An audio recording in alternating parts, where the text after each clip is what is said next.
Magic Without Fears Hermetic podcast. I'm your host, Frater RC. For more and exclusive episodes, visit magicwithoutfears.com. Thank you for your support. Given that my next interview will be actually having a guest interviewer, being Jason Augustus Newcomb, who I've recently interviewed and had a fabulous time with, and he has asked to interview me about the Order of Celtic Mysteries and the work of Yeats. As some of you know, I took his Enochian Magic Masterclass, a 7-day program, and have just been halfway through the Goetia one, which is both are outstanding, and honestly, everyone should just do them because you're going to get such a wide range of perspective and information that it can't do anything but inform you greater on your own studies, whatever system or tradition you are most inclined to pursue.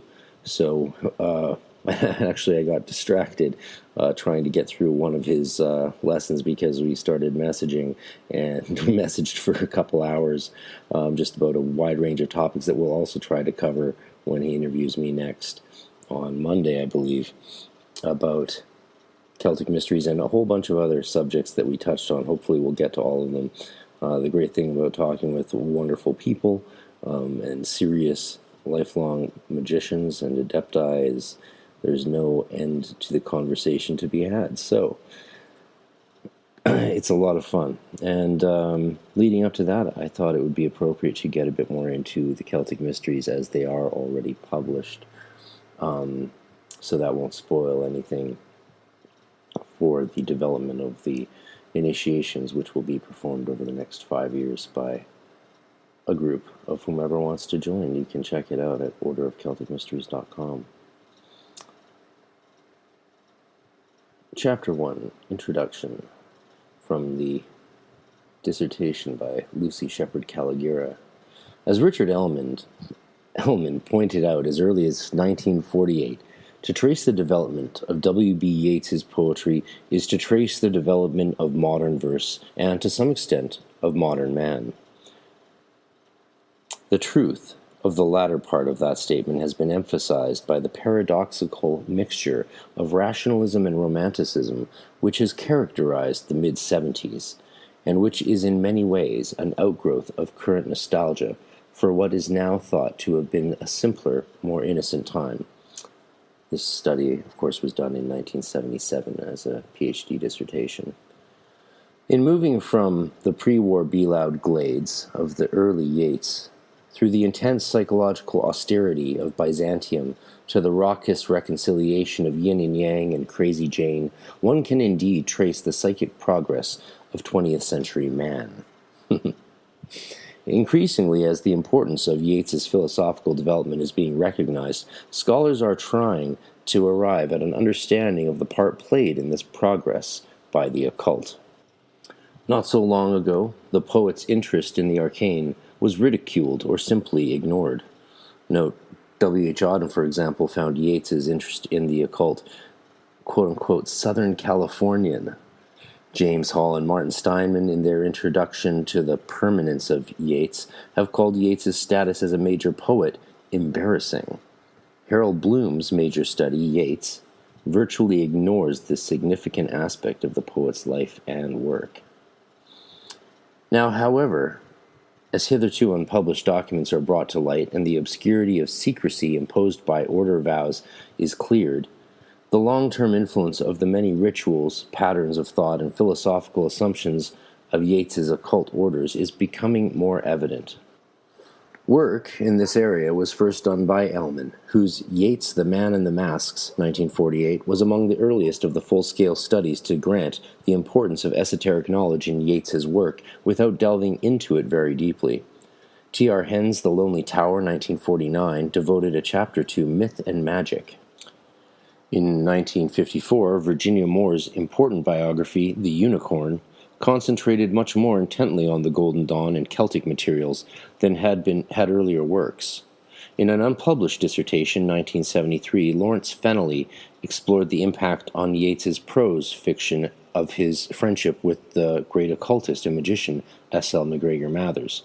Most recently, George Mills Harper's Yeats's Golden Dawn has achieved a complete chronology of Yeats's activities, necessarily cloaked in secrecy at that time, during the height of his association with the Golden Dawn and his work on the Celtic Mysteries. Further, but far less scholarly research has recently been presented on the wide-ranging influence of both MacGregor Mathers and his wife, Moyna, on Yeats and his circle. This study will deal with the limited but significant part of Yeats's total occult experience known variously as the Celtic Mysteries, the Castle of Heroes Project, Druidism, or the Irish Mystical Order. So these are all the different names that came and went during this period. Since his youth, Yeats had been in revolt against the rationalism of his age, quote, which assumed that the external and material were the only fixed things and only standards of reality. Convinced that another world of passion and spirit did indeed exist, and determined to discover access to it, Yeats became a member of a succession of occult organizations. In 1886, he attended his first séance. In 1887, he joined Helena Petrovna Blavatsky's Theosophical Society, and soon became a member of the Inner Esoteric section. You can read about that sort of stuff in Yeats's own book, Autobiographies. In 1890, he joined the Hermetic Order of the Golden Dawn, and at the urging of Mathers, and soon advanced to the Inner Order. Again, you can see reference in Autobiographies. In the Celtic Mysteries, which were in part a direct outgrowth of his Golden Dawn activities, Yeats sought to bring together into the one enterprise several separate strands of his life. I want to go back and make a reference to the secrecy being issue. So there's two views generally on the secrecy. One was it was necessary for the time, such as it was necessary to be secret if you were homosexual, because you would end up in jail like Oscar Wilde did. So that's my theory, is that's why Mathers and Moyna had their marriage arrangement, if you know what I mean. But the other view, and that would mean that the modern orders don't really need the same kind of secrecy. Some orders today believe that the secrecy, because it is part of the vow, is part of something that should never be changed and should always be followed to the letter. But there is division in the mainstream Golden Dawn world about this subject, so that's something worth noting. Last argument that has been made is that it's not actually a secret order, despite a clause in the vow that might lead you to think so, but it's rather an order with secrets. While the Golden Dawn satisfied his need for ritual and ceremony, it failed as a way to bring him closer to Maud Gonne, the woman he loved but could never win. In the Celtic Mysteries, Yeats hoped to create a specifically Irish esoteric visionary society in which he and Maud would be united in a mystical marriage of mage and sibyl. If it sounds like a guy was creating a magical order just to win his true love or spend time with the girl he was into, that's not entirely wrong. In evoking visions with her, he said that he discovered that she had come to have need of me, as it seemed, and I had no doubt that need would become love, that it was already coming so. It's from his memoirs. That sounds like a young poet to me in his 20s. Consequently, when Yeats discovered Castle Rock in Lough Key, he thought he had found a place where he and Maud could create an Irish Eleusis or Samothrace, thereby fulfilling with mystical rites, quote, a ritual system of evocation and meditation, an obsession for which Yeats described as being more constant than anything but my love itself. He sought, through the combined seerships of Maud and himself, to create rituals which would be the work of invisible hands, drawing from the collective folk memory of the race latent in the personal unconscious of them both. He was certain he would win Maud for himself in this way, even as he and she initiated young men and women into a worship, quote, which would unite the radical truths of Christianity to those of a more ancient world, using Castle Rock for their occasional retirement from the world. But occult religion, Maud Gonne, and Irish nationalism were not the only stimuli for the Celtic Mysteries. In them, Yeats hoped to find new symbols for literature, as he believed that folklore and myth created from the same racial memory from which his rituals would be drawn were the keys to all great literature, expressing the content and character of the soul rather than merely the intellect. In a review of Fiona Macleod's From the Hills of Dream, 1896, Yeats stated, "Emotions, which seem vague or extravagant, when expressed under the influence of modern literature, cease to be vague and extravagant when associated with ancient legend and mythology. For legend and mythology were born out of man's longing for the mysterious and the infinite." Yeats certainly could not have felt that art should be a criticism of life. Rather, it should be a revelation of the unseen life, the super or surreal life. Mere realism could not evoke passion, but folk art could. As Yeats said in an essay on the Celtic element in literature, 1897, "All folk literature has indeed a passion whose life is not in modern literature and music and art, except where it has come by some straight or crooked way out of ancient times." Yeats was especially interested in proving the universality of Celtic traits as they are revealed in Celtic mythology. It's always worth remembering that the Celtic myths are not alone in their stories. They connect with many other myths as if they're from some pre-civilization or shared memory of humanity. I also think we should remember that there are 6 Celtic myth traditions, 3 Gaelic, the Welsh, or the 3 Gaelic ones, the Irish, Scottish, and Manx from the Isle of Man, and the 3 Brythonic ones in Wales, Cornwall, and Brittany. Could it be, as Frayne suggests, that with Irish, Welsh, Scottish, and, as Yeats hoped, Breton, Celticism in full renaissance, the Saxon empire of realism and materialism might be encircled and destroyed? Perhaps. At any rate, it is clear that for Yeats, Celtic mythology was far superior to all others. In the same essay quoted above, Yeats noted that, quote, "literature dwindles to a mere chronicle of circumstances, or passionless fantasies and passionless meditations, unless it is constantly flooded with the passions and beliefs of ancient times, and that of all the fountains of the passions and beliefs of ancient times in Europe, the Slavonic, the Finnish, the Scandinavian, and the Celtic alone has been for centuries close to the main river of European literature. It has again and again brought the vivifying spirit of excess into the arts of Europe." That's from Yeats's book, Explorations and Introductions. It's an interesting point that it definitely does have a close source to the river of European literature. It's worth remembering that the Celtic languages, the oldest is Irish, Old Irish, which would have originally been drawn from Ogham, or created Ogham. I'm not an expert on Old Irish, but it is also, Irish is the 3rd oldest language in the Western world. Greek, then Latin, and then Latinized Irish. This is something that is not disputed in the history of linguistics or philology. So Irish, Gaelic is a very, very, or Gaelga as it's actually called, Gaelga, is a very, very old language, and it does represent this tradition where Roman Christians came to Celtic lands and met the Druids, and it was one of the most easy adaptations of Christianity. Sure, there was lots of violence and bloodshed, as always, but it was not so much a struggle for the Druids and the Celtic peoples to integrate Christianity. It was a much smoother process, and as a result, we see early Christian documents, I believe from the 5th century, the Synod of Lambeth or something like that, where you see this whole Celtic spirituality really blossom in a vibrant way in the very early Christian stages of development. And from it we get the Book of Kells, one of the most beautiful illustrated manuscripts of the Gospels, and a whole wealth of other literature that didn't really struggle with its pagan, Druidic antecedents. It just sort of engaged them, combined them, to the extent that when I was living on the Aran Islands, modern-day musician guys would drag me to altars of Mary and say, "Hey, you got your rosary,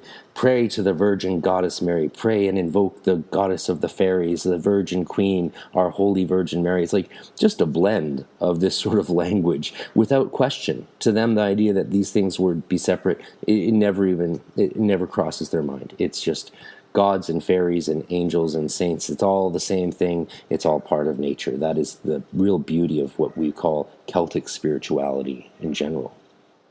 He goes on to say that Dante, Shakespeare, Spencer, and others owed much to Celtic mythology, and that the Holy Grail of Arthurian legends seemed the cauldron of an Irish god.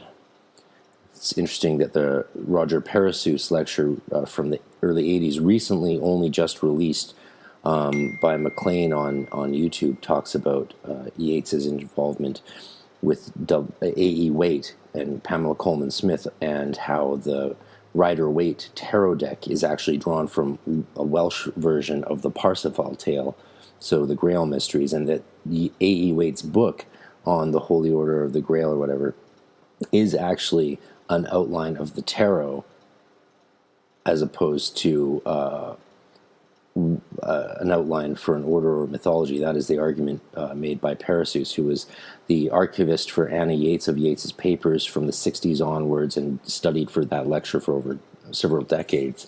He was also the General Secretary of the Theosophical Society of Ireland, so an interesting scholar with a lot of good source material who's worth listening to. You can find that lecture on our Order of Celtic Mysteries website or just on YouTube.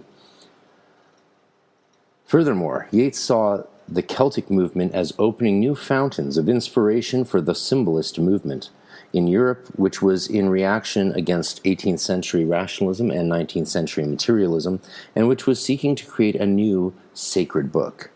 These arts must utter themselves through legends, and whereas all other legends tell of strange and familiar lands, quote, the Irish legends move among known woods and seas, and have so much of a new beauty that they may well give the opening century its most memorable symbols. The study of Celtic mythology, therefore, had many advantages to recommend it. In fact, MacGregor Mathers was considering using Celtic god forms at one point instead of Egyptian ones in the Golden Dawn.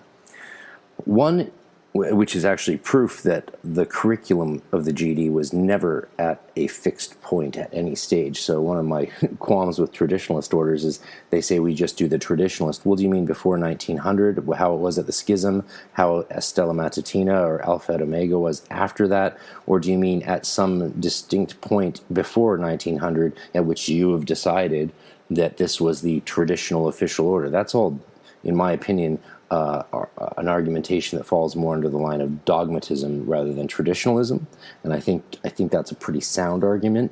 I'm a big fan of any traditionalist order or dogmatic order or preservers of ancient things. I think is a beautiful thing.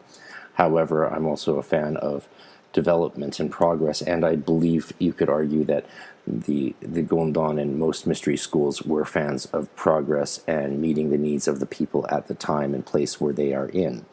That is what you might call also the hermeneutic project of human understanding. Anyway, the study of Celtic mythology, therefore, had many advantages. One, it was still close to the minds and imaginations of the people. George Pollexfen, Yeats's maternal uncle and helper in the Mysteries, employed a second-sighted servant, Mary Battle, great last name, who is said to have seen Queen Maeve herself riding from Knocknacara to Cloonabar, as Yeats's poem The Hosting of the She records. Another contributor, George Russell, A.E., constantly saw visions from old Irish mythology. Secondly, Irish mythology had been halted in its literary development by numerous foreign invasions, not the least of which had been the British. And while the British had all but destroyed Gaelic culture, the substance of it was yet present in suspended animation, as it were, in the Irish race remembrance. And my own great-grandfather was beaten any time he spoke Irish in school, Irish Gaelic in school, for sure. And that's why they left in 1915 from Dublin. Thirdly, anything nationalistic had the potential to bring him closer to his own dark angel, Maud. And lastly, Celtic mythology had strong ritualistic associations which could be used for literature, religion, and the divining of occult truths. Yeats devoted in all about 12 years to the study of specifically Irish myth, 1889 to 1900. About 6 of those years, 1895 to 1900, were devoted to intensive participation in the single and group visions which led to the creation of the Celtic Mysteries rituals.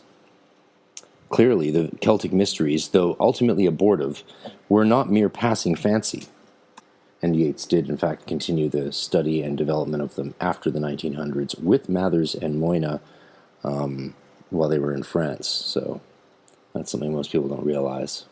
Worth highlighting. While most major studies of Yeats have mentioned the Celtic Mysteries, some at length and some quoting briefly from the unpublished papers from the Yeats Library and the National Library in Dublin, these drafts of rites, records of visionary seances, and occult notes have never been published in full.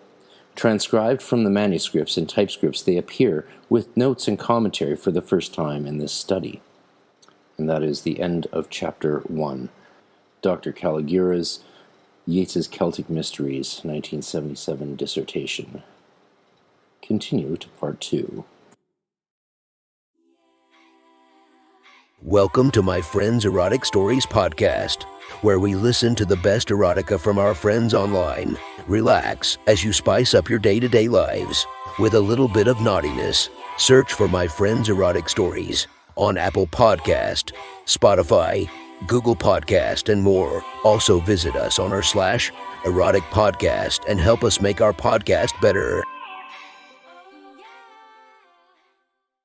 Hello listeners, my name is Casey and I am the host of The Cult Vault, a podcast that looks into some of history's most notorious cults.